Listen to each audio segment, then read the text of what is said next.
এরকম পারফেক্ট ঝরঝরা আর স্পেশাল একটা গ্রান যদি পোলাও থেকে আসে তাহলে আর কি লাগে।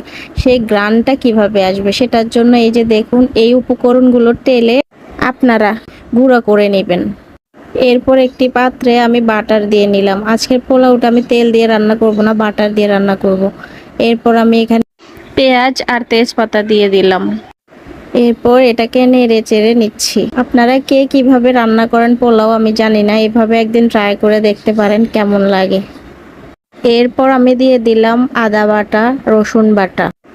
এরপর এটাকে নেড়ে চেড়ে এখন আমি এটার মধ্যে পরিমাণ মতো পানি দিয়ে দিব। যতটুকু চাল দিবেন তার থেকে বেশি, অর্ধেক বেশি পানি দিতে হবে। ধরেন আপনি আধা কেজি চাল রান্না করতেছেন, দিবেন 1 কেজি পানি। পানিটা ফুটানো হয়ে গেলে এরপর আমি এখানে চালগুলো দিয়ে দিব। চালগুলো দেওয়া হলে এখন আমি গুঁড়ো করে রাখা মশলাটা দিয়ে দিব। এটাতে পোলাওতে অসাধারণ একটা গ্রান আসবে। আপনাদের একটা টিপস বলি, পোলাও ঝরঝরা করার জন্য আধা চামচের মতো চিনি এখানে অ্যাড করে দিবেন। এরপর আমি এখানে আলু বোখারা, কিশমিশ এবং ঘি দিয়েছি। এগুলো দেওয়ার সময় আমি ক্যামেরা অন করতে ভুলে গিয়েছিলাম, তাই আপনাদের দেখাতে পারলাম না। এটা অপশনাল, আপনারা চাইলে দিতেও পারেন, নাও দিতে পারেন, সেটা সম্পূর্ণ আপনাদের ব্যাপার।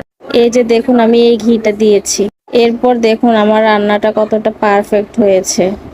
আপনারা নিজেরাই দেখুন পোলাওটা কতটা ঝরঝরা দেখা যাচ্ছে আর এত সুন্দর একটা গ্রান আসছে পোলাও থেকে।